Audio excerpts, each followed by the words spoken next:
Welcome to the Unrelenting Pressure Podcast with your hosts, Ryan and Hunter. Why do you keep on pointing at me like that? The podcast started. No, I'm just kidding. All right. But yeah, anyway.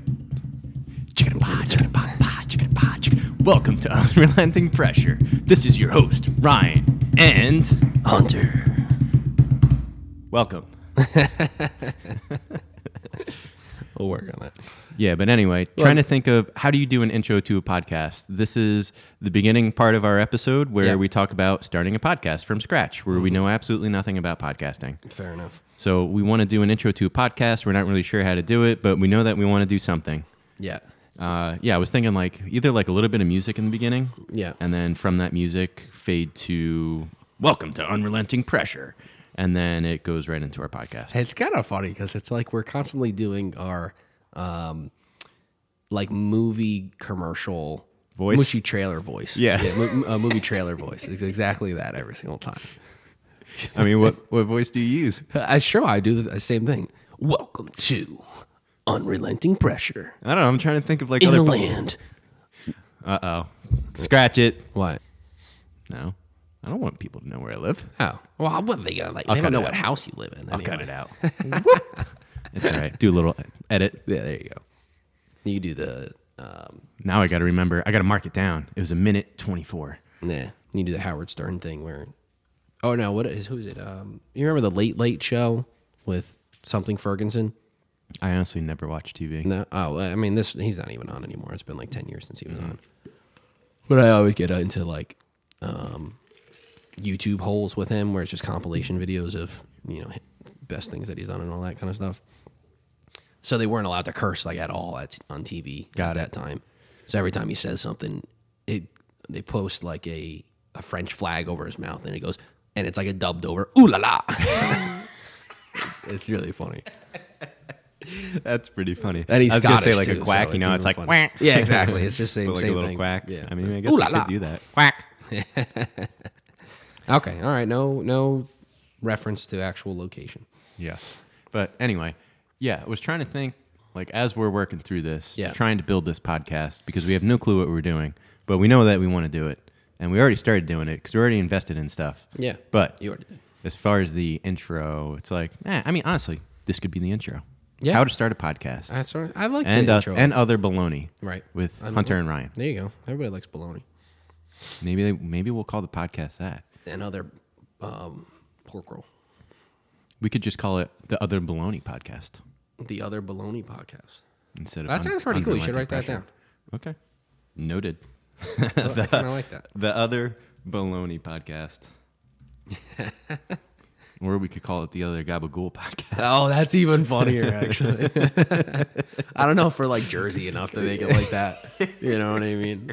Everybody's going to be expecting some grease balls to hop on and hey, what are you talking? Smack my old lady around or something. Until they realize it's just us. Yeah. If we start doing video, why aren't these guys wearing wife beaters right now? What is going on? We could. Yeah. That we definitely have to work out beforehand. I have no clue how to spell baloney. Oh, Bologna. Bologna, right? yeah. Because it's just like gabagool. It sounds nothing like how it's spelled. It's so weird. We do that, though, to gabagool. Yeah, it took me years. I was watching The Sopranos, I think 4 years ago, to figure out that gabagool is capicola. Yeah. I had no idea for so long. I'm not even going to lie. Life. I think I realized this 3 months ago. It's insane. We have so bastardized that word. That one is more bastardized, I think, than any other Italian word. Any other American Italian or New Jersey American Italian. You mean Galamad? Italian American. What? Galamad? Calamad. Yeah. It's so ridiculous. You're what is it? Calamari? Mozzarella. That would be a fun game, actually. It's what does this New Jersey Italian American word equal? And then get people from the Midwest to try and guess it. who have no idea at all. I saw this really funny skit on YouTube where they were like, it was like a spelling bee, but it was Italian words, and the kids had to go up there. I'll pull it up at some point. But That's really it funny. was freaking hysterical, That is and I so was funny. dying. Spell the word gabagool. Spell- Can you use it in a sentence? Oh shit! Can't you go over there and grab the gabagool Yeah, for there me? you go. My gumad picked me up some gabagool on the way home from work. That was more Christopher Walken than New Jersey. Yeah, a little bit, but it's okay. Whatever where he's from, Christopher Walken. What It is it? seems like a guy who'd be from New Jersey or New York. Christopher Walken. I'm curious Yeah, about look that that up. actually, because there's a lot of people from New Jersey. Yeah, these people always ask me where I'm from. Always walking around. I say Astoria, New York. I came from the cowbell. He is from Astoria, New York. Now, see, I told you. Yeah. Where's Astoria? Well, I'm looking it up right now. Okay. Astoria is in Queens. Oh, so he's from New York, New York. He's from New York, New York. Yeah. We were just having that conversation with when I was in Utah this past weekend. So it's like family friends have the place and they live or are from San Diego area. Okay.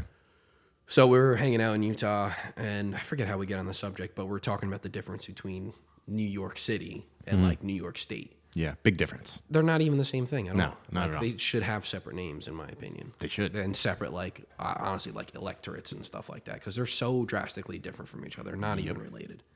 And that's not even like a South Jersey, North Jersey thing. It's New York City and its imprint. So, like, an hour outside of New York City. And then everything else that's in New York State. Yeah, you're which going is a from, like- lot more. That's like 6 more hours of driving north. You're going from like the mecca of the United States, besides maybe like L.A. Yeah, I and guess. then woods, Yeah, it's just woods. woods and mountains, and it's just like they're completely different. Yeah, and dilapidating cities. Yes, unfortunately, New Yeah. York State is like the empire of. It's like the Ottoman Empire. It's like it was so huge in a weird part of time, right? From like 1820 or something like that to like 1910, with lumber and electricity and the canals and stuff like that. Yeah. And then it just became so irrelevant and is so deprived now. Yeah. I mean, a lot of the industries just ended up drying up or moving away. Kodak, Rochester was like a fucking mecca. Kodak was there. A bunch of that industry was there. And everything's bankrupt now. Rochester has. I just visited my friend who was there, and she said it has the same murder rate as Chicago. Really? Yeah, That's interesting. which is wild. That is pretty wild. I was like, it's hard to believe that. It's like a lot smaller of a city, but maybe it's like murder per like capita or something like that. Yeah. But anyway, yeah, weird difference between the states. Yeah, definitely agreed. But yeah, you said you haven't been working out this week, right? Yeah, well, no, I've worked out this week. Okay. But when I got back on I did the red eye back from Utah. Ew. It was so horrible. To Gross. Philly as well. So I get back into Philly at, I think, like 5:30 In the morning? Yeah. Woof. Yeah, total woof. And then my bags took like 45 minutes to show up. The shuttle forgot about us, so I waited 45 minutes for the shuttle. Oh my God. And then by that time, it was basically like 7:30 or so, Yep. which is rush hour, right? Which I don't know why so many people were going north from Philly. Yeah, that's pretty It interesting. doesn't make sense to me. That's a Yeah. reverse commute in my mind. Yeah. So, and because I was looking at the southbound, and there was like no cars there. I'm like, that doesn't make any sense to me. That's interesting. So then it took me an hour and 40 minutes to get home, and now it's 9 o'clock basically. Yeah. And I had to work the full workday Ew. on top of that. I was like, I was so fucked from Yeah. it. It was brutal. That sucks. Yeah. So Yeah, traveling. I mean, it's like, at least you were kind of on vacation, right? But like traveling that was sucks, vacation. man. Traveling, getting on a plane, and just being stuck in a chair for extended periods of time is Yeah. just horrible. Yeah, it's It destroys my hips. My hips get so my sciatica has jacked been. up. That's another reason why I've struggled to work out this week. Is my sciatica has been horrible. Yeah. Like I was, Monday, Tuesday, Wednesday, my leg has just been like throbbing, like the Yeah. sciatica thing. It's my right leg, but it's just been brutal. You should work on glute activation on that side. Really try to get that. I have glute to actually fire. great glute activation now. Yeah. Yeah, I can really feel it now, and I do it when I walk on the treadmill Yeah. before I work out, and I'm Yep. just like doing a little bit longer of a gait. and really can squeeze my glutes and really feel it. So that's been great. That's actually been motivating. Getting that sucker to fire right. Yeah, getting my ass to squeeze. Yeah. I feel more protected now if I were ever to go to jail. There you go. One of the benefits of having big glutes. Oh, is it though? So if you have big glutes, people want to fuck you. Is that what it is? Right? But you can clench harder. Exactly. So I don't know. It's a double-edged sword. Yeah, I suppose that's an interesting one. Yeah. I mean, I'd rather just be able to deadlift and squat a shit ton of weight and have a big butt than, I guess the secondary to that is I can clench real hard. That's how it is. But then you got some big dude going, oh, I bet that boy can clench real hard. I feel good. All right, that's it. We can't release this podcast.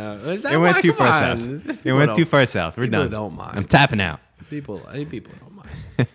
That's our audience. So what did you end up working out this week? Oh, so I got back in on Wednesday. Okay. And I did chest, try, shoulders. Okay. And I had a great workout. It was really good. My chest, and I have a hard time activating my chest actually. But I've had a sore chest for the past couple of days now, which is, I think, a good indicator at least. Nice. Yeah. So. Yeah, I mean, it's tricky because sometimes if you're going like back to back to back to back and you never take that time off, you don't realize it, but your chest hasn't fully recovered, right? Sure. So now you gave a pretty good chunk of time. Yeah. Chest was fully recovered, went in there, crushed that workout, and now you're getting some good results. Yeah, hopefully. Right.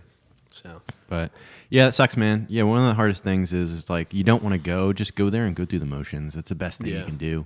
Just go there, get a sweat in, even if you just go on the treadmill for 30 minutes. Yeah. Like just get in there and move, because I can guarantee you one of the worst things that you can do for your sciatica is like not move. Oh, right. So you got to loosen everything up. It's sitting. I mean, that's why I had it. That's why it flared up again. Was just super long air travel, confined in a space, sitting in awkward spots. Yep, then driving, all that kind of shit. So, what did you do when you went to Utah? Did you ski or snowboard? I snowboarded. Snowboarded? Okay. Yeah. You were talking about switching to skiing. I skied at the end of our second day. Yeah. We finished up like a late lunch, and then me and my dad swapped. Okay. So he snowboarded down, I skied down. Got it. And dude, I was dying. Really? I could not believe how hard it was. Really? Oh my God, yeah. Wow. Like I can ski fine, I was going down, blues and stuff, right?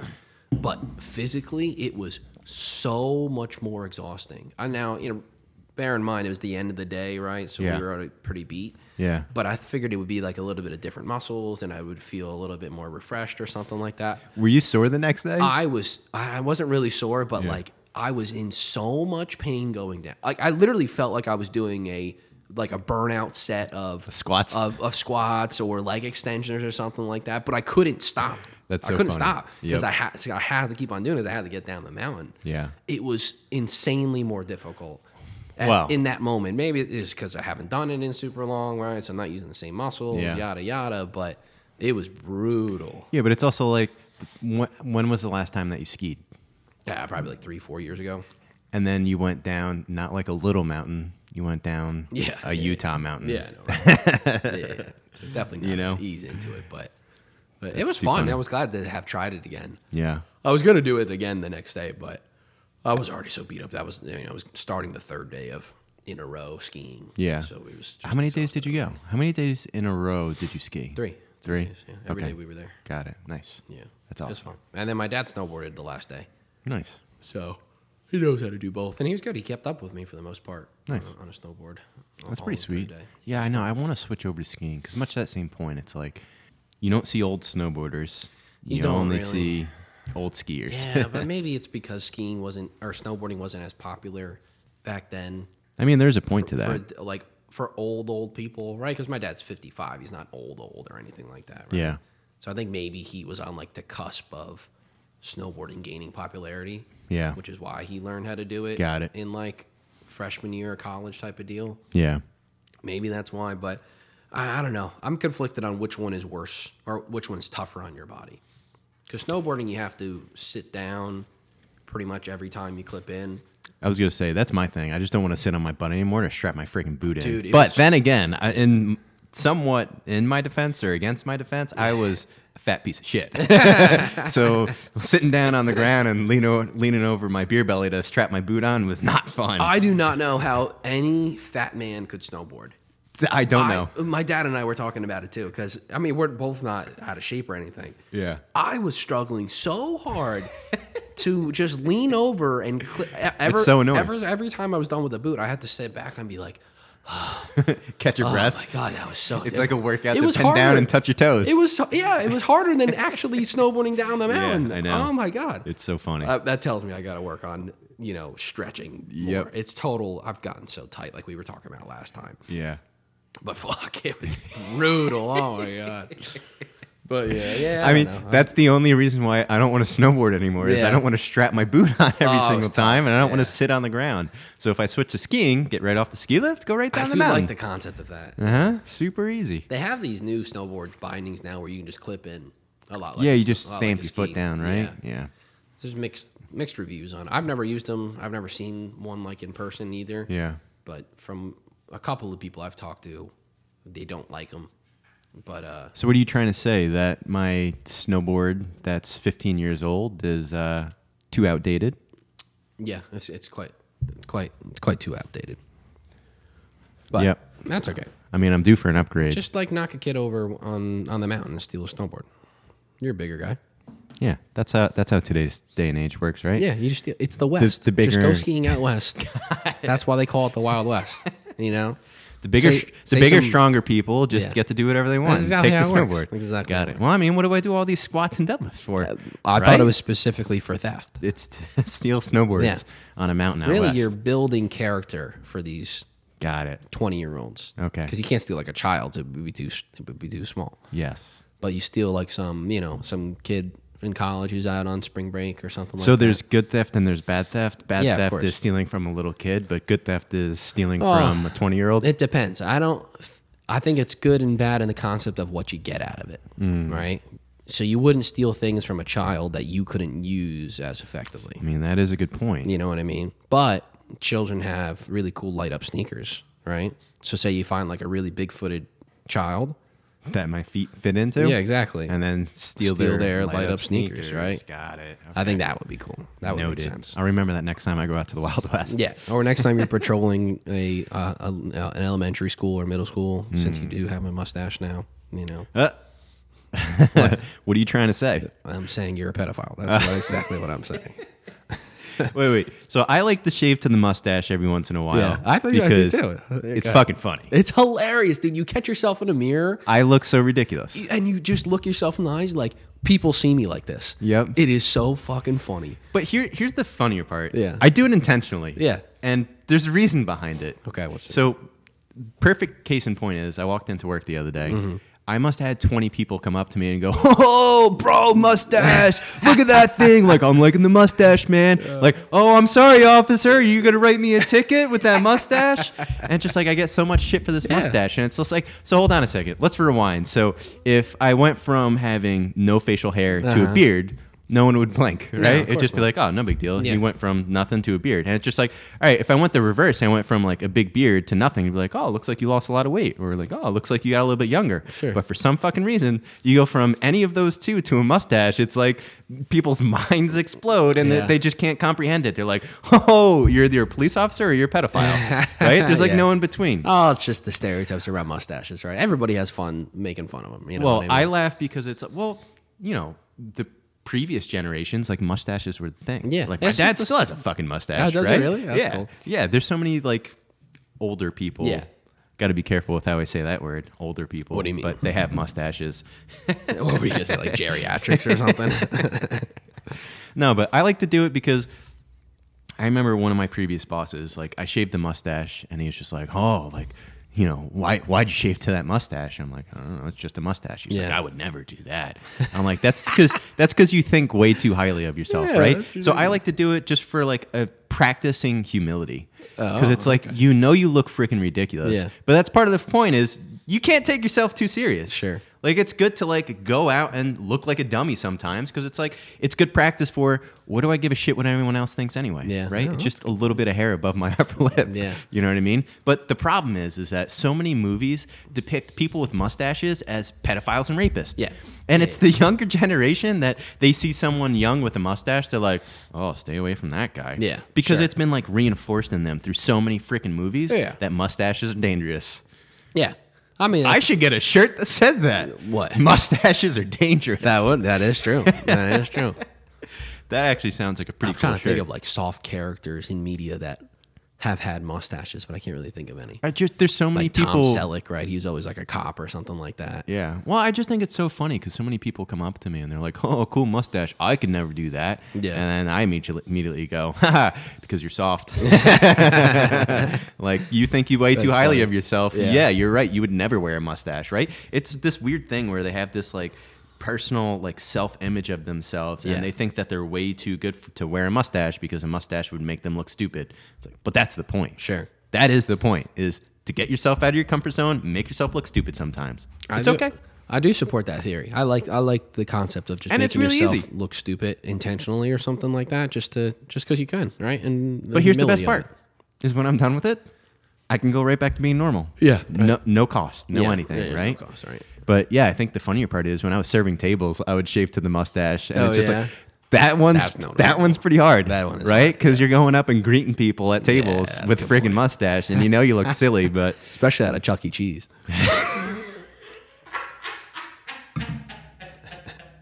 That one gets a little bit more. Oh man, I almost fell off my fucking chair. Yeah. Woof. Chuck E. Cheese. You come out of the ball pit. Would you like some more pizza? The rat cooked it in the back.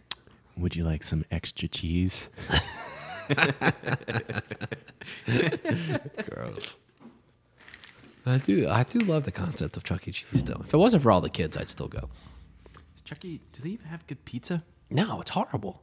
They went through like that thing where they were combining leftover pizzas. Were they? Yeah, they got like I don't know if it was real or not, or maybe it's an urban legend thing, but like they would, obviously you got a pie and you got all the slices, right? So say a family or a bunch of kids only ate 1/3 of the pie, right? They would recycle and like that another pizza? pie, they eat 2/3 of it. They would take that and they just slice it in there. No way. Because you remember how their slices were in, like it's all cardboardy, right? So it's really easy just to plop together. No way. That's next level. There's some problems with that. Right? Yeah. There's some problems with that. Yeah, just from like an allergy standpoint, right? It's like, what if someone freaking like so many problems. things. Yeah, there's wow. That's an allergy thing though. Uh-oh. Chuck E. Cheese is gonna sue our little podcast for I think they're bankrupt defamation. Or something. I have no idea. Their lawsuits are probably all covering gonna find like this episode's gonna explode to 6 trillion views and they're gonna come and sue us for some reason. Yeah, right. All right, you can take my mics. Yeah. take my microphones I bought. Oh no. Pee Wee Herman's gonna be their spokesperson or something. Why? What's up with the crazy suing, guys? Why Pee Wee Herman? I don't know. He's like a pedophile kid guy. I mean, he didn't get in trouble for touching kids, but he got in trouble for jerking off in a movie theater. So here, Pee Wee Herman's gonna write us a lawsuit. Got no money left. Defamation. Exactly. He's gonna come for every penny that I have. All right. He can't do it. that guy definitely can't clench his butt hard. He doesn't have good glute activation. We're done. This is it. We can talk about this stuff. What's the big deal? Are we allowed? Why not? We didn't say anything. I don't know. This is good podcast learning. Are we allowed to talk about this shit? Well, we'll find out later. Allegedly. I learned from the Pat McAfee show that if you say allegedly, everything's okay. Good. Well, we can put the disclaimer, just like more plates, more dates. Excuse me. And like Greg Duchette and everybody does, where they do like a 15-second like teaser of what they're going to talk about on the whole episode, and they cut it right before they say the important thing, and then it goes to their disclaimer of, I'm not a medical doctor, blah, blah, blah, blah, all that kind of stuff. Warning. Yeah. In this episode, let us put a disclaimer out that everything that we were talking about is allegedly and we mean no harm. Yeah, exactly. Just like that. Is that good? Did we cover ourselves there? I think so. All right, perfect. Hopefully that does a trick. Yeah. Let me reach out to my lawyer. Yeah. Hey, Cody. Sorry, Cody's our sound guy. Yeah, Cody's our. Oh yeah, he's a sound lawyer, technician. Well. Yeah. No, he does sound law. He's sound law. Yes, yeah. Sound law. He's a sound technician who also practices law. Yes. In our imaginary upstairs studio. He's like Batman, but if he was a lawyer as well, right? Got it. Because he's got that echo sound and all that too. Mm-hmm. Yep. Very interesting fellow. Yep. But anyhow, I guess we can move on from that topic. Sure. I've been crushing it, man. I've been crushing in the gym. Yeah. Hell yeah, good. Been losing some weight. Oh yeah. Freaking sucks. cutting calories back and trying to work out hard is not easy. No, that's like the worst part. Super sucks. Yeah. Because you can't do any fucking weight. Yeah. Everything feels like it weighs 6,000 pounds. Yep. You have no energy, and it's just a grind. Yeah. And like my thing is, I'm just a fat piece of shit. So, like, just say that. What? I'm not allowed to say that? Sorry. Let me put another disclaimer in there. Oh, actually, yeah, the obese people will be upset by that. You're right. Disclaimer. I'm not speaking for anyone else besides myself. Especially when you're like, I'm 206 pounds and 13% body fat. Well, I just laugh because it's like, I'm in pretty good shape, got pretty good mile time, pretty good lifts, and it's like I look in the mirror and I'm a fat piece of shit. Oh, yeah, but then I start losing weight, and like I lose a pretty good chunk of weight. Yeah. And I'm like, man, I'm still fat. And I'm like, how fat was I? That's funny. Like, man, I like literally I lost like 15 pounds. Did you really? Like, yeah, wow, that's a lot of weight. I know. Oh, shit, and I'm like, man, hopefully I can see my abs when I lose 15 pounds. Yeah. And now I'm sitting here going, man, how much more weight do I have to lose to see my abs? Like, I'm still fat. We were talking about that last time. We were like, I don't know. I guess you just have bad ab genetics. You know what I mean? Because last summer you were cut up for sure. Lean out. Yeah, I got in pretty good shape last summer, but it's just like this summer I think last summer I was right around like 200. Oh, yeah? Yeah, I was pretty close. Right now, I think I weighed myself last weekend and I was 204. Oh, right. So I started out at 215. Wow, man. Yeah, that's a lot of weight to drop. I was at 215, dropped down to 204 Over last how long? weekend. It was like a month and a half. Sweet. That's a good rate. Yeah. You don't want to lose weight too much. Oh, Jack, hit your Sorry. hand on the thing. Pup's acting up. We're getting all excited, and he's getting excited. You gotta lay down, buddy. He's like, I like it when you're 215. Yeah. He's so fluffy and nice. Yeah, I'm a good boy. I got the bacon out of the fridge. If you want to feed me your extra food, I'm okay with that, yeah. I'll help you lose weight. That's right. Lay down. You don't need to lose weight, Jax. Lay down. There you go. Oh, Anyway. Yeah, it's like... That's exciting, though. Good job. Yeah, I lose so much weight, and then it's just like... It just goes to show, like, how difficult, like, these bodybuilding shows are, and how these dudes lose all this weight and get down to, like, 2% body fat. I just don't understand. At like 3% body fat. I don't understand how you stay under 10% body fat for, like, that's drugs. Indefinitely. I mean, when you look at the classic era, like the golden era of bodybuilding, the Arnold, Tom Platz, all that type of stuff, right? Yeah. They didn't have the same cutting steroids as they do these days. Like Tren. Like Tren never existed back then or anything like that, which is like a superior cutting. You just go crazy when you take it. But they didn't have that. They didn't have Halo. They didn't have all these other types of cutting things. So they just didn't get as lean. So you compare their physiques, like Arnold, however many time Olympia, and you compare him to modern day, I mean, the Open is forget about it, which is insane how big they can be and that lean as well. But you compare it to any of the top athletes today, and they are just drastically different in body fat composition. Like Arnold's got like barely any abs in a lot of his videos and a lot of his winnings. And you compare that now, which have insanely deep ab cuts. Yeah. And it's just, I think it has to be drugs to a degree. I mean, I don't know, man. I mean, it just, like, I eat a lot of food. Yeah. Right? So all I'm doing now is, like, and my problem is not that I eat bad food. I just eat a lot of good food. Yeah. I just eat so much food. But it's like, I told you this, where it's like, my problem is that I force-fed myself for so many years to try to get bigger. Yeah. And now I have a problem where I don't feel full. I don't feel satisfied until I'm, like, really full. Yeah. So even though I eat, like, a lot of, like, chicken, rice, broccoli, and Greek yogurt, it's like I eat so much chicken, rice, broccoli, and Greek yogurt. And I just eat so much of it. Yeah. So, like, now my thing is that, like, the HelloFresh is good because it, like, portion controls me, but I'll eat a HelloFresh and it's allegedly, like, 1,200 calories, and I'm like, that was a nice appetizer. Yeah, it was a good snack. Where's the actual food, right? Yeah. And it's just like, it's eye-opening how many calories a small amount of food is, and I'm like, crap, man, I'm starving. Yeah. But, I mean, in some respect, it's good. Like, I do the intermittent fasting. So do you actually? Yeah, I don't eat breakfast. Okay. I usually eat anywhere from like 11:30 to 12 o'clock is my lunch usually, 12:30. Okay. And then I've been trying to eat earlier because I've noticed that the earlier I eat, when I sleep better when I eat earlier. So the one time I think me and my fiance ate at like 4:30, 4:30, 5 o'clock. Okay. And it was after not eating the whole day? No. So I would eat lunch, and then my second meal for dinner would be like 4:30, 5 o'clock. And we felt freaking fantastic. Really? Because usually we don't eat until 6:30. But then go to sleep at 8:30. Yeah, right? Yeah, that's it's kind of a short period, like turnaround time, right? Bed, so yeah, we ended up eating like 4:30, and I felt fantastic. So I've been trying to eat a little bit earlier, but yeah, the intermittent fasting is good. I like working out fasted. I think I get really good workouts. And then, everyone talks about like mental clarity, focus, all that good stuff. So I definitely agree with that. I think it definitely helps, but I think it's really, I cut out an entire meal's worth of calories, which helps me to regulate my calories. Yeah. I've said the same thing to when my dad, because my dad's explored fasting too, right? Yeah. Or my mom, who barely fucking eats anything. Yeah. I'm like, yeah, because you're not eating you're only eating one meal a day or like 2 meals a day. Like you can't get enough calories in that sitting, right? So I don't know all like the glucose. I mean, I think there is probably validity behind the glucose sensitivity or insulin sensitivity and like how fasting improves that and yada yada. But at the base level of calories in, calories out type of deal, you're getting less calories. You're only eating 2,000 calories and you burn 2,500 or whatever it is, right? So it's a good method. I don't have an issue with it. Yeah. So I think I sent you the podcast, but I was listening to, it was the Andrew Huberman podcast with Andy Galpin, and he was talking about fat loss.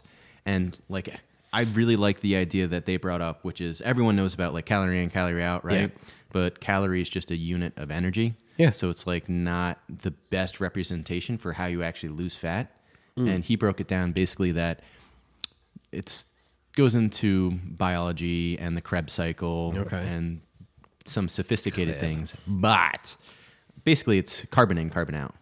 Oh, okay. Right? So metabolism is breaking down C2H3O2 into CO2 and H2O. Okay. And that's what you perspire. Huh. So your body basically breaks down, turns everything into sugar, and your cells can only use glucose. Right. And it turns proteins into glucose. There's a certain process for that. It turns fats into glucose, and then obviously complex starches and carbohydrates into glucose. And that's all your cells can use. Okay. But basically, when you lose fat, it takes those really long fat chains and breaks them into sugars, which you exhale through CO2. And that's how you lose fat. Yeah, so when you're breathing, you're actually burning, like when your body burns the fat, you breathe out the carbon in CO2. Oh, I never heard that before. Yeah, so basically, because, obviously, like long carbohydrate chains, they're just long chains of glucose and other different specific things. I am a scientist. Is this where we put the disclaimer in? Yeah, let me not put another disclaimer here. Yeah. I'm not an expert on this stuff. I just know relatively what it's about. He is wearing a white jacket, so he fooled me. Fool a lot of people. Yeah, that's why you put the glove on earlier. You said you were a doctor when I bent over. Yeah, but then the other thing is like basically like fats are it's a phosphate and then a really long chain of glucoses. Oh, okay. And when you have more fat, basically it takes more energy to break down all this carbon and baloney, the other baloney. But yeah, I've been trying to think like, all right, just I've actually been using this, which is funny, and I like to say it, which is just stop shoving so much carbon in your face. So the less carbon you put in your face, the less carbon you can hold on to. Yeah, that makes so much sense though too. Yeah, but some of these. Oh, sorry, God. No, I was basically what I've been trying to do is like, I don't know how accurate my watch is, but my watch has been saying I burn on average like 3,000 calories. And I'm probably only eating like 2,200 or 2,300. Well, that's a steep drop. I'm in a pretty big deficit. Yeah. But I mean, I'm eating like really nutrient dense food. Sure. So I haven't been feeling like too much garbage, and I really make sure I get enough sleep. So yeah, one thing I've heard a lot of from Derek and a lot of the influencers and stuff is not, especially Derek though, is not dropping your calorie intake too much because you go into starvation mode. Sure, that, and you lose a lot of muscle as well too. But then your metabolism corrects, right? So it corrects because your body, adjusts, right? That's how it works. So if you drop it, most of the times I see, if you drop it 500 or more calories, less than what your current maintenance is, they advise against that because it's too steep of a drop, and then over the month or however long it takes you to adjust to it, now you're only eating 2,000 calories, and you're not losing any more weight. Yeah. Where do you go from there? Right? So what I've been doing is throwing in that proverbial cheat day. Okay. So that one day you get this huge surplus of calories, and your body's like, oh, okay, wait, we're not in starvation mode. Right. Like, we can hit the gas pedal again, right? But I try not to do it because, some people go freaking nuts and eat like candy bars all like day. The Rock's like cheat day is like 10,000 calories and it's mostly pancakes or something, right? Is it? Oh, have you seen his videos? No. They're like, if you're into like, that sounds nice. If you're into like I love glutton, pancakes. if you're into like glutton things, Yeah. watch his. His is really good.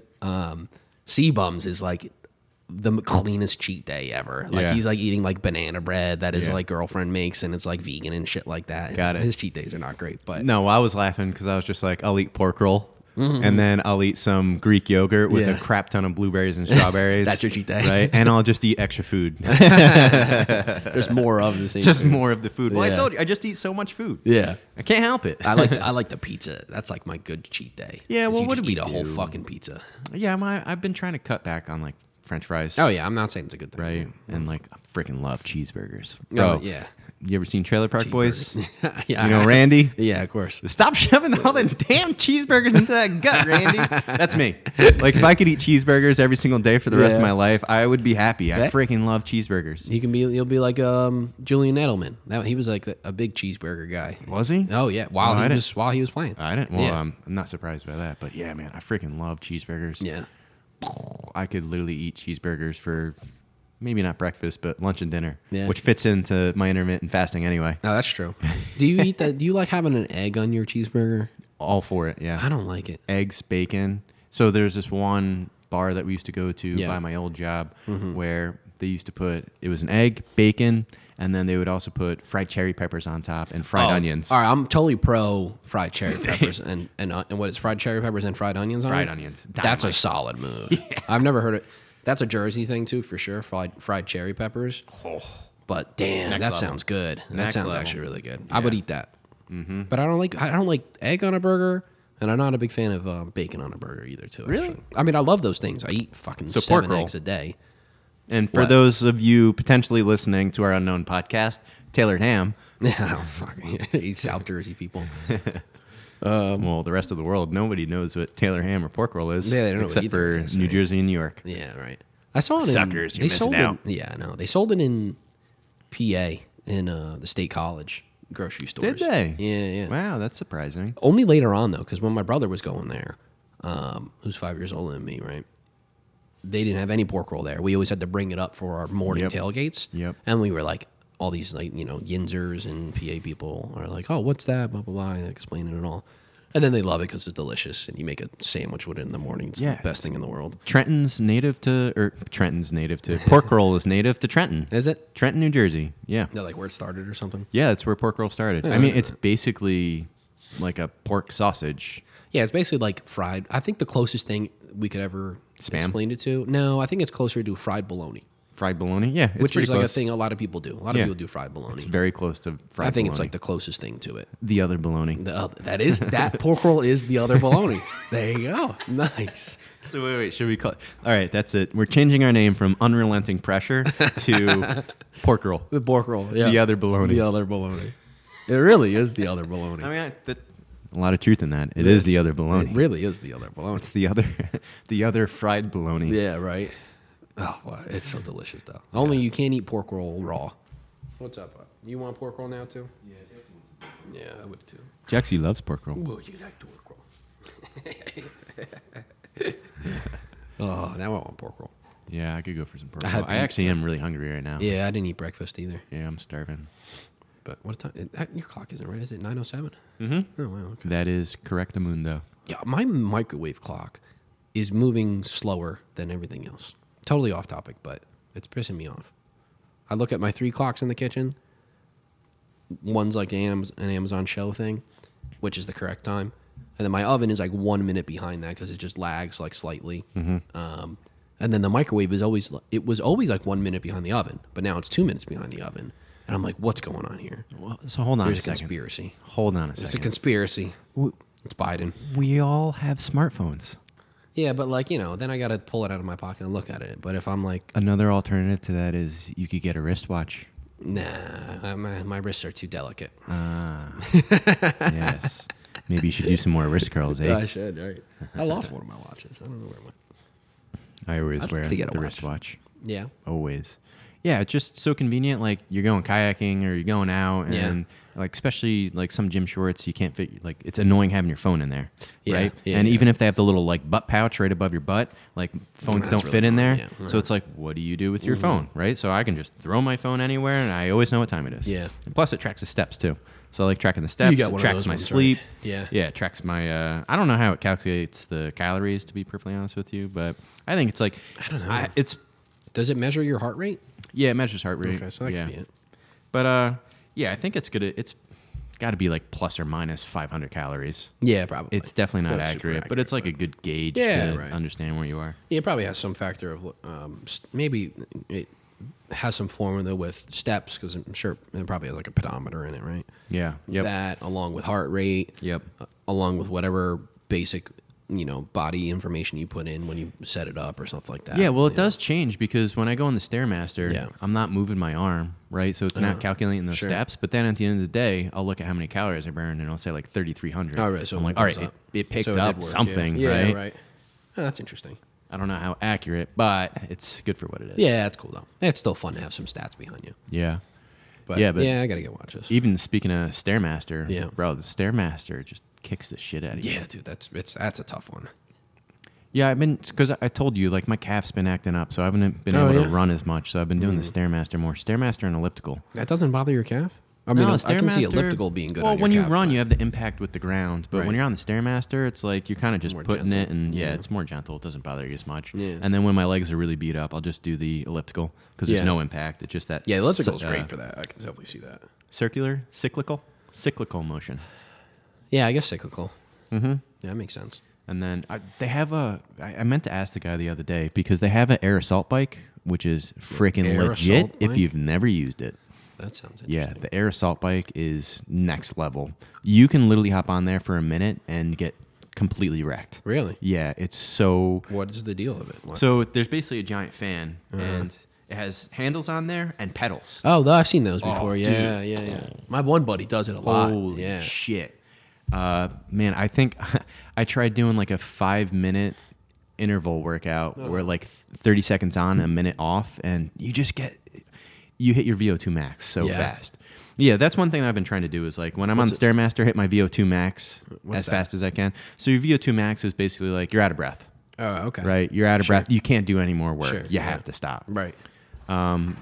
I was trying to do it on the rower the other day. I couldn't do it on the rower. Really? Yeah, I'm actually pretty Seems good at like rowing. a tough thing. Yeah, the rowing is real. If there's like the best bang for your buck, it's Rowing. the rower. Yeah. yeah, That makes sense. yeah. The rower is just so awesome. You can get so much work done in Yeah. such a short period of time on the rower. It's I amazing. mean, Rocky did it when he went up to the Catskills. Did he? You don't remember that? And like, I think it was Rocky 2. He just rode. I mean, it wasn't like a rowing machine. He just rode all the time. You're thinking of Rocky 4 when he goes. No. That was When Rocky did- 4? When does he go up to the Catskills? I don't know. He goes up to the Catskill. He's obviously Philly, right? I just watched this. You just watched Rocky? I just watched all the It's like an Rockies. obscure thing to just watch randomly. What do you mean? They were all on Netflix. I know. I get it. But like, I don't know. It doesn't come up that often. Rocky? Yeah. Why not? But like, you don't go like, into the office one day or talk to your buddy. Like, oh yeah, I just watched all the Rockies. Yeah. When's the last time you watched them? I don't know. Several There you years go. ago. Exactly. So I just watched them. I don't know. Whatever. Fine. Okay. Regardless of when Rocky does go up to the Catskills, it's that one that he goes up to the Catskills. He's in the mountains. He's in the mountains. The Catskills. The Catskills are mountains. So you mean he's in Russia when he's in Rocky 4? No, he's not in Russia in Rocky fighting 4. Ivan Drago. No, he doesn't do that. So And do he you doesn't- want me? I can go through the anthology think real he quick. goes to so Russia, does he? Rocky 1 Yeah. is he gets the chance to fight Apollo Creed. Yeah, I remember Rocky that one. 2 Yeah. is he gets the second chance to fight Apollo Creed after he lost all of his fundraising Right. money, and they get the rematch. Yeah. And then Rocky 3 is he fights Mr. T. Oh yeah. Okay. And then Rocky 4 is it's the Russian where he fights Ivan Drago in Russia. Does he in fight the him in mountains. Russia? He flies to Russia, Yeah, I don't and then he fights him. yeah, I think 100%. it was Rocky 3. I think it was Rocky 3. Because Rocky 3 is when he goes soft, right? And then Mr. T's like calling him soft and shit. And then he kills Mick by punching him, right? I don't think he punches him, but yeah, he dies. He, like, they get something. like super Like, stressed they're out. like, you know, Mick dies in 3. Yeah. So, and then, you know, so Rocky's like, oh, I'm soft. I got to go back to the basics, right? So then he goes up into isolation in the mountains and he just starts lifting rocks and rowing and punching. I don't think he punches animals like frozen beef like he did in the first one, but you should go back and watch this. No, I can't do it. I've made a stance on it clear. I've already come too far. Well, all I'm going to say is that I recently watched them, so it's fresh on my mind. Yeah. And you're trying to argue against me. It's all right. I'm still more correct. We'll see about that. Wait, so did you watch all the shitty recent ones too? No, I stopped at 4. Rocky 4 is my favorite. Yeah, because that's the one where Adrian comes and visits, and then there's the huge montage, right, where Ivan Drago's like running around the track working out, and then I'm juicing up, right? Yeah, he's juicing up, and then Rocky's working out in the cabin hut, and he's just like, I just don't think I can do it. And then Adrian comes, and it's like that super pump up music. And he starts jump roping and doing all that crazy shit. That gets me so jacked up. I got so fired up. I used to put that on in the gym when I went to like get up. Yeah, it's such a good freaking montage. It's so awesome. It sounds good. Yeah, it gets me fired up. I do that. I want to go work out again. Yeah, right. I know. I'm pumped. I haven't worked out. I'm supposed to do legs today though, and I can't do legs heavy today. Why not? Because of my sciatica. And then I'm going to be on the plane. Why don't you take some time and stretch? I should do that. Stretching might be better for you than a workout and going sitting on a plane in a crappy position for 11 and a half hours. Yeah, maybe I'll do that. I do stretch a decent bit before I work out, but nothing like what you do. Yeah. But I should do that more. I wanted to start like a program, like I was getting like targeted by, on Instagram for like a 15-minute yoga, I guess, session, program type deal, specifically for like lower back and legs. Interesting. So maybe I'll go find that. Have you been researching that on the interwebs a lot? Sciatica? I don't know. I don't know how they get it from me, but I'm sure they don't. Listen, Joe Rogan talks about like yoga and how he took like a month off and just did yoga for a whole month. And he's just like, I came back stronger and better than ever. Because he's like, sometimes you're holding those positions for a pretty good period of time, and like you get stronger by holding them.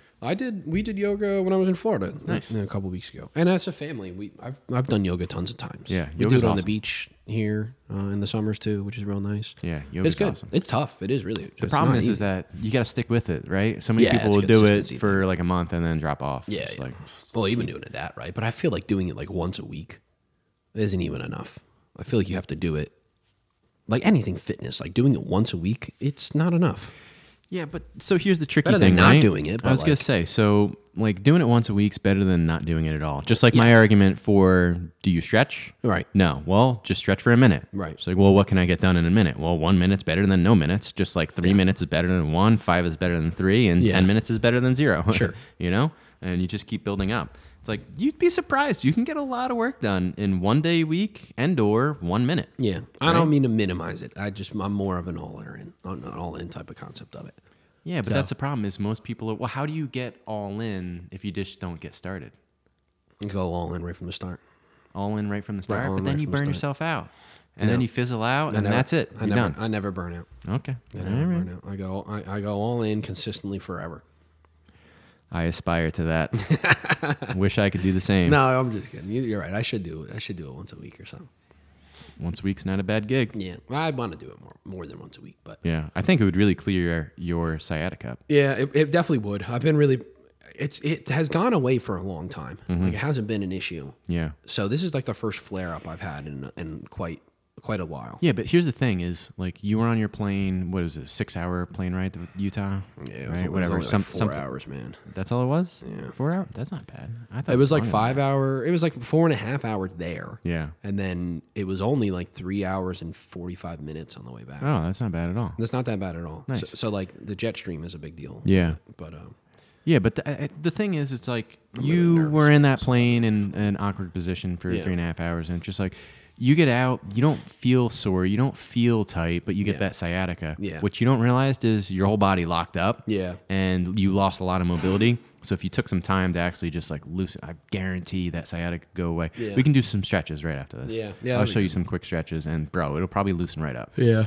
It was really sensitive too. When I got back, I had my girlfriend like just massage my legs a lot. Yeah. And she did my left leg first, and then I had her do my right, and I was like, she touched the nerve, and I was like, whoa. Do you have a Theragun? Yeah. You got like one of those massage guns, right? Yeah. And I used that all while I was snowboarding too. But yeah, you're right. I'd like to just replace my pre-workout stretching with it, with like a more full body yoga session, just to loosen up. You don't have to do like a full yoga. Like I do like a full body stretch just because. Well, I just mean a full body one that's just like 15 minutes, right? So like I stretch for like 15 minutes before I work out as it is, right? So instead of doing what I currently do, I'll just do a different thing. Got it. That does the same thing. Yeah.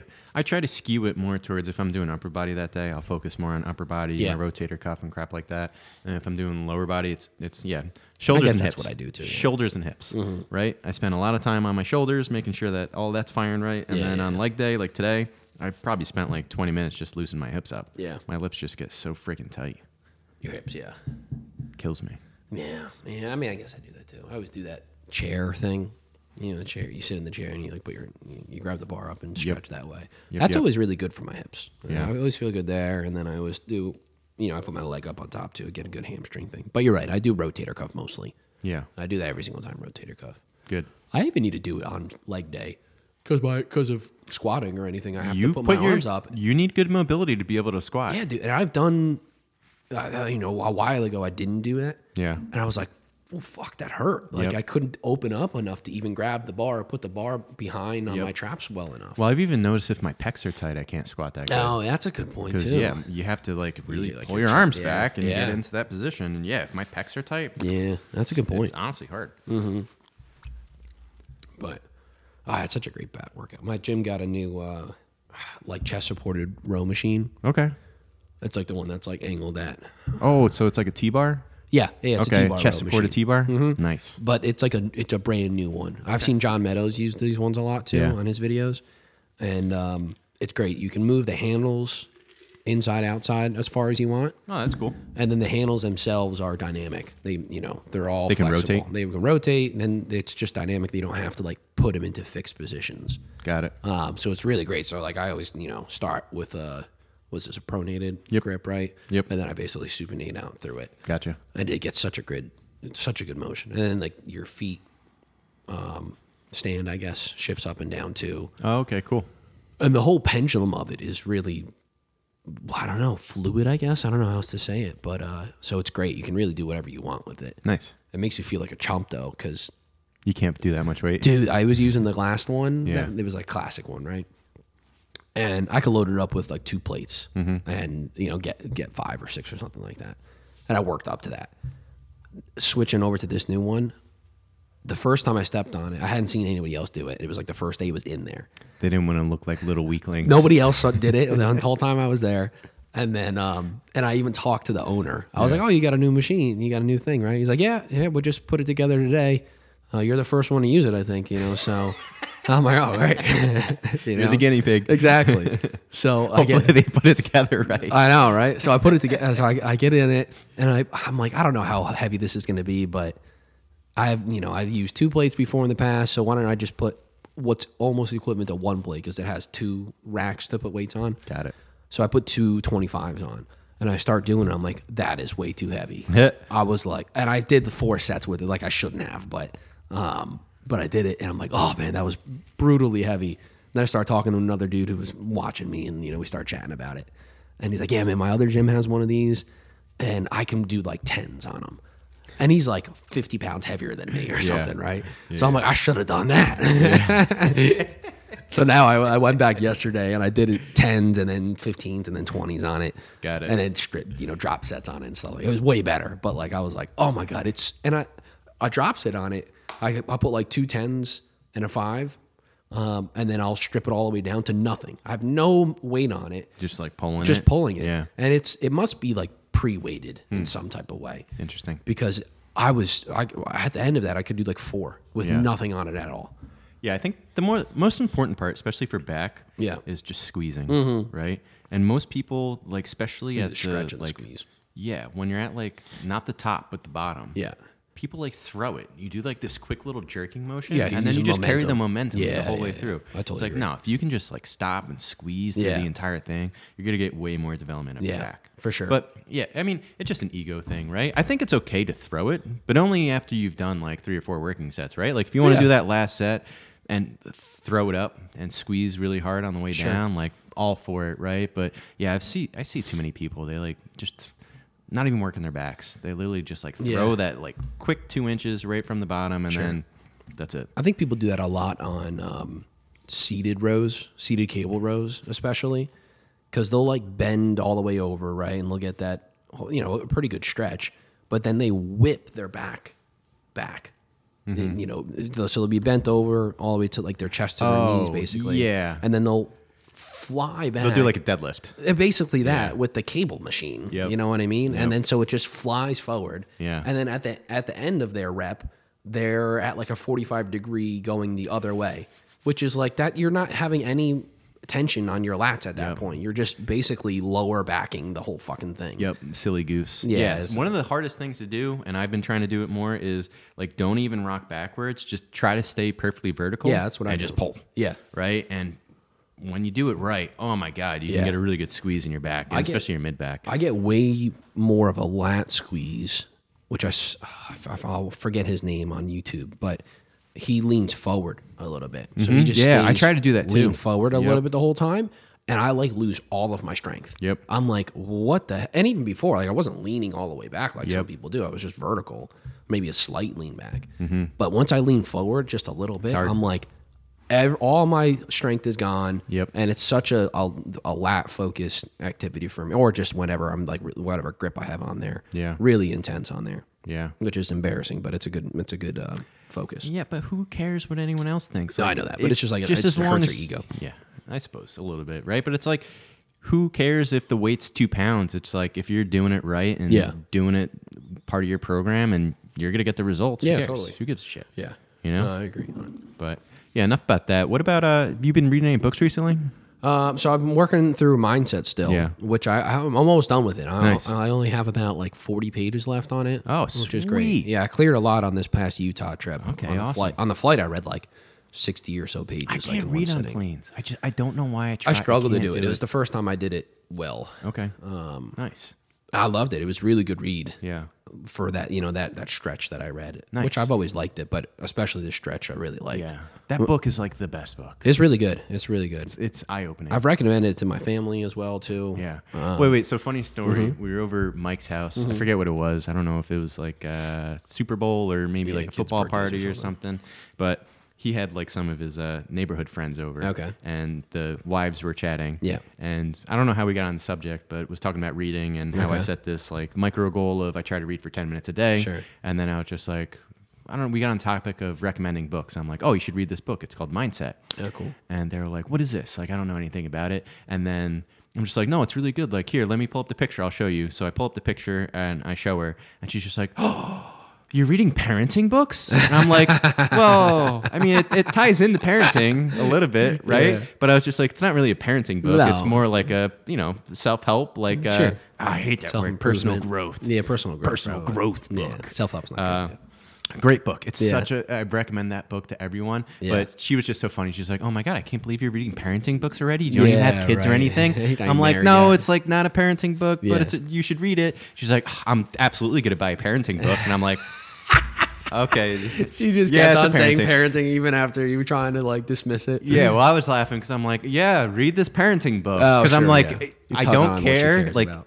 you're going to get help from it. Right. Just freaking read it. Yeah. If you need to say that's a parenting book, freaking go for it. But yeah, on the cover, it does say parenting. It does say parenting. Through It's the book, like- it does talk about parenting a little bit. It does talk which about it a does little make bit. sense. It actually, I had a really good conversation with my mom about parenting Yeah. after reading a good chunk of it. Oh yeah, Which it wasn't even like about necessarily parenting, Mm-hmm. but it was about kids' development. Yep. Right. So it was more so from like a school and like explaining why It was just explaining again the differences between fixed and growth mindsets, right? Yep. And they used children and like the gifted and talented program and how that is actually detrimental to children, because if you tell them they're smart, that kind of puts them into a fixed mindset because they think that they always should be smart. Yep. And that if they fail, it's proof that they are not smart. Yep. Rather than a challenge to be smarter or to work to be smarter. it's super interesting. It's such like Very a interesting. tricky line Yeah. to navigate. Yeah. And well, I like it because it kind of like combats the every kid should get an award. Oh, it right? totally does. Which It science is out right now 100%, that it's not good for anyone. How could it be good for No, them? it's Oh my definitely God, that not. makes no Gary Vee talks about it a lot, where it's just like you can't give every single kid a first place trophy when they freaking suck. I don't know how know? that's not an obvious thing. Yeah, But well, we're getting around to it now, which is awesome. oh, it's like what we've talked about in the past too, where we have to manufacture challenges in our lives as humans because there are no natural challenges anymore. Nope. So you're taking away even more any challenges by just making everybody a winner and not allowing any failure at all. Well, now the problem is that these people never failed their whole lives, and they think that they're good. Yeah. And they suck. Yeah.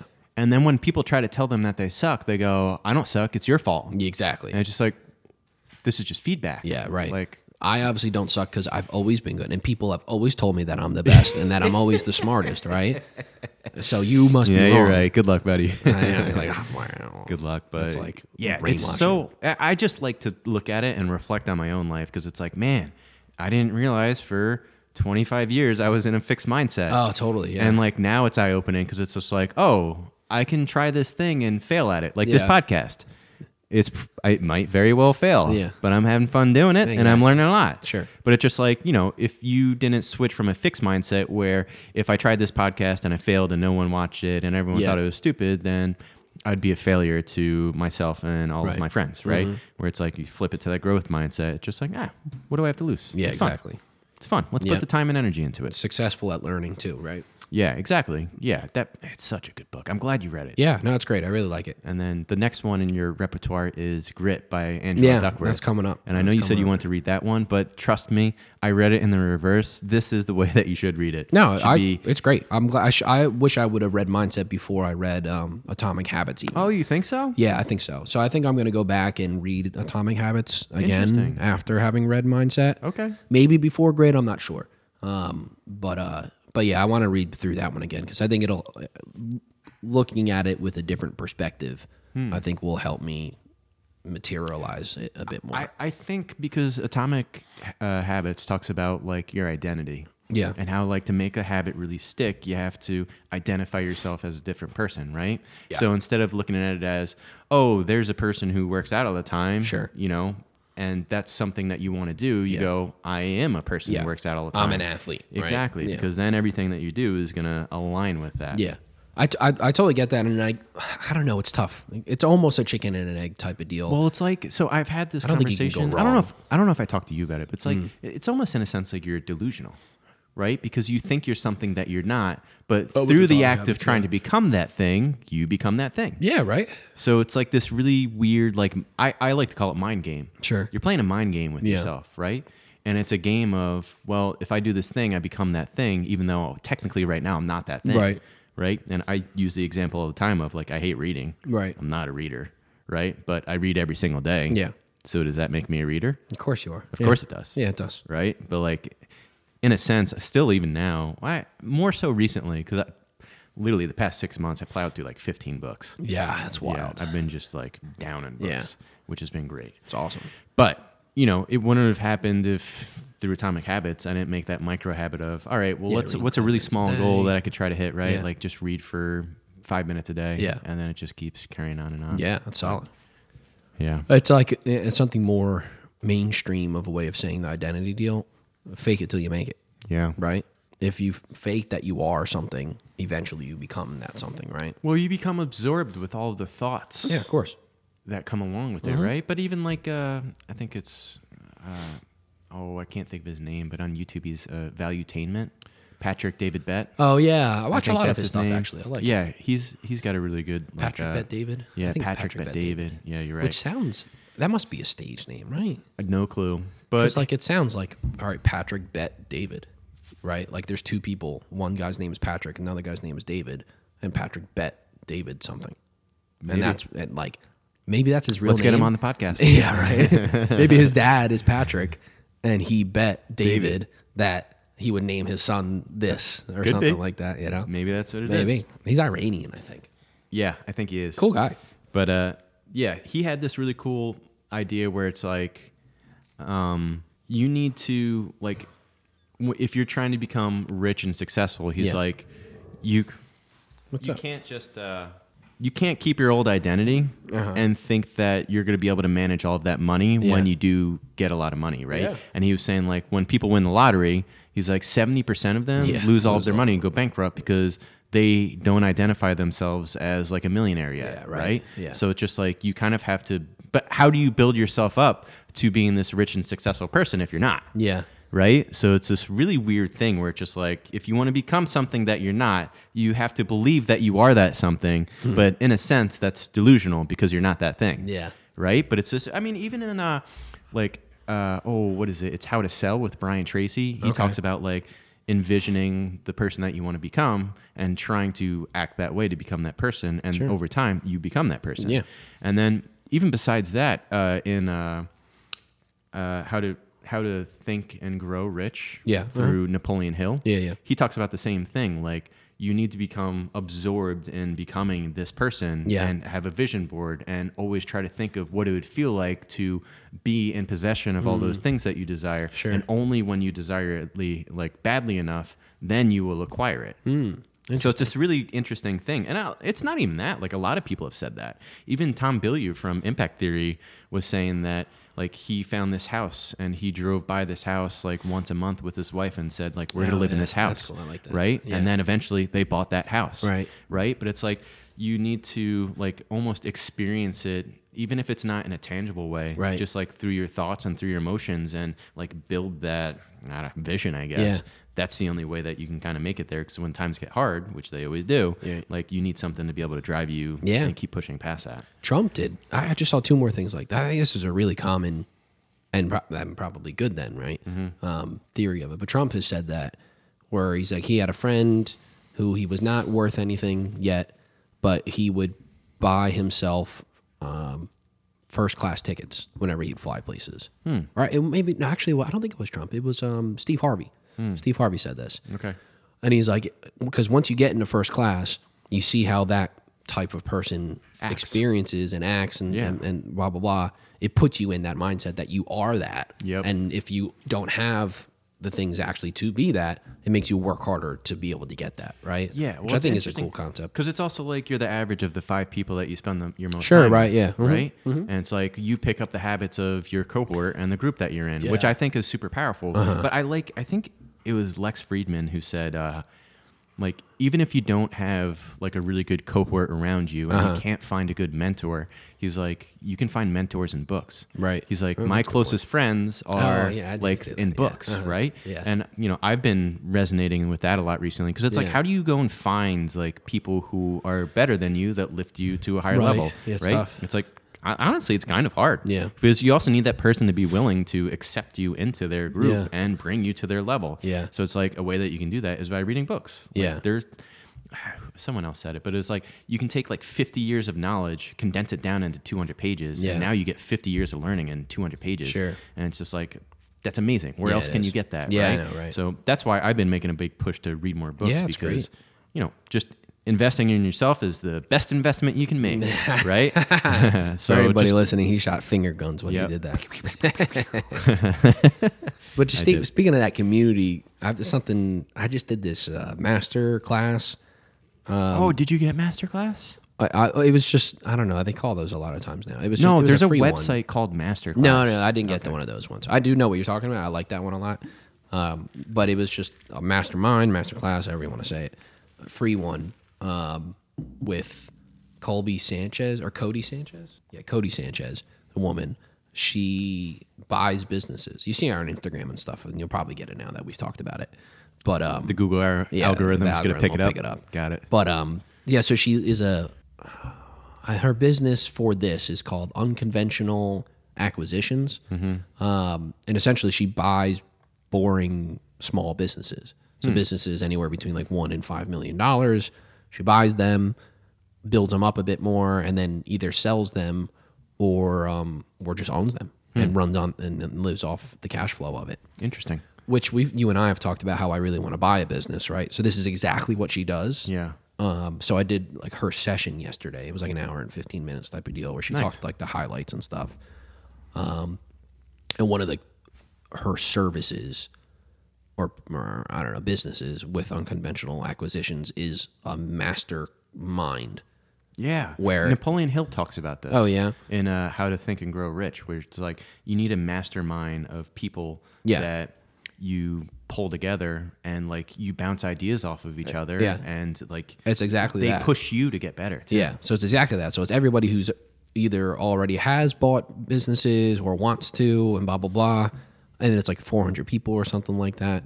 And weekly, I think 2 times a week, they get together and they go through a bunch of different things, right? So like they set a time where they all go through a deal somebody is working on, and then everybody comments on it and like bounces ideas off of them, and pressure tests it and gives them different perspectives. So it's like a total community thing. And I journaled about it yesterday. And one of my, I don't know, breakthroughs or perspectives on it was it sounded a lot like my business frat that I was in college, where it was exactly that. Like you went with your group of, brothers in the business fraternity, girls and guys, but, and you did a interview question in front of everybody, and then they gave you feedback on it. Yeah. Right. And it was a routine thing, always doing that. And then learning from how others did theirs and then the feedback they got on it. So it's just like another sense of community. Yeah. Which I think is something that is so critical for humans in general, right? And especially when that community is so beneficial. So I'm really interested in it. Tough thing is it's super expensive. Yeah. It's like $8,800. Oh, geez. It's crazy. Wow. So I don't think I'll do it offhand. I think what I journaled about was doing more self-learning. So I want to do self-learning. And even if I did do this class, there's a lot of, or the mastermind, there's a lot of learning that comes with it. Yeah. That like, it's like a course too. It's like 16 hours of blah, blah, blah, and all that shit. But I want to self-learn more, like the books we're reading. Yep. And then I want to do a sales role too before I do buy a business. Yeah. I think the thing that I'm working on right now is like obviously selling a product or selling service, like actually selling something. There's obviously really good like skills and whatever value to have in that, right? But what I'm trying to do at my job right now is the same thing because it's the same skill set that you need for it, but I'm trying to sell ideas. Yeah. Right. So I have an idea of what we should be trying to do and how can I sell that to someone better so that they're bought into it and they want to do it. Right. But it's the same thing as selling a service, right? Yeah. You're trying to figure out like, what do they need and how can I best provide value to them. Right.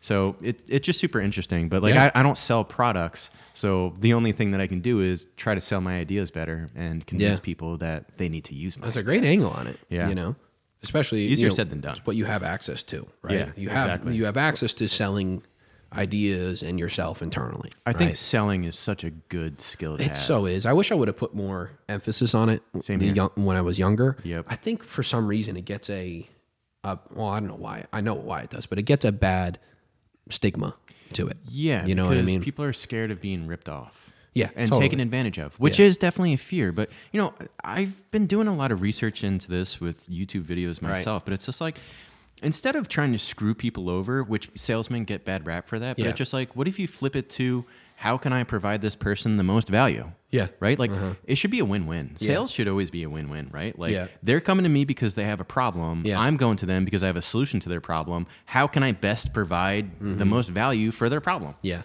Right? Yeah. And like when you're taking that perspective, it really helps both sides, right? I'm not trying to rip you off.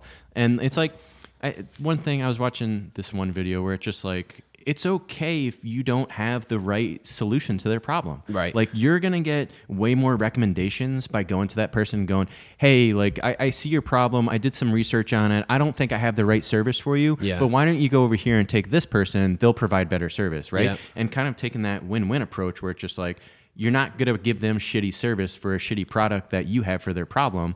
You recommend them, but you get so much more word of mouth and recommendations from that. Yeah. because you're not taking advantage of it. No, you're just putting good right? energy out there. But so many people have the pressure of they need to perform and they need to get this sale, Yeah. and you kind of get wrapped up in this world. But that's how my dad talks about it too. Like he's talked about that. I think it's my dad was the main salesman for his company forever. Yep. And really, really good at it. You should talk to your dad about sales. I do talk to him about it a bit. There's a program too that he's given me access to, Sandler training for sales. Okay. Which is like their sales training program. Nice. As an organization. So I need to get better.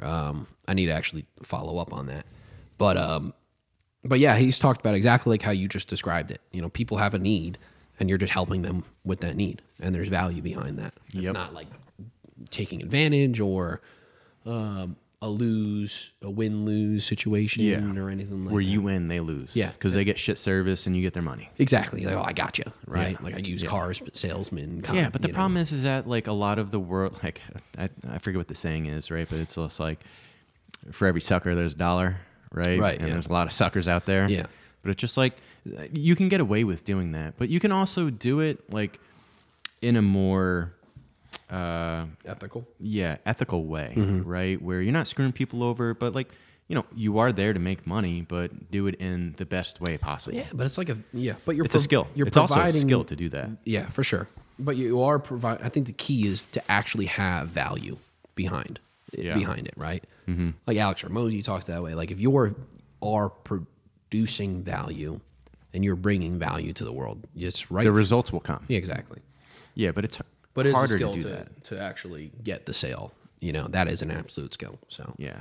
I want to hear my brother do a sale. You should ask to listen in. I've never really heard him talk before. You know. You should ask to listen in. Yeah, that'd be interesting. Yeah, it would be interesting. But all right, I think I got to wrap up here for today. Okay. Got some things I got to take care of. Sure. But as always, this has been a pleasure. Yeah, buddy. It's been great. Absolutely. Hopefully we can continue this and keep this rolling along. Yeah, we will. And until next time, see you, my friends. Signing off.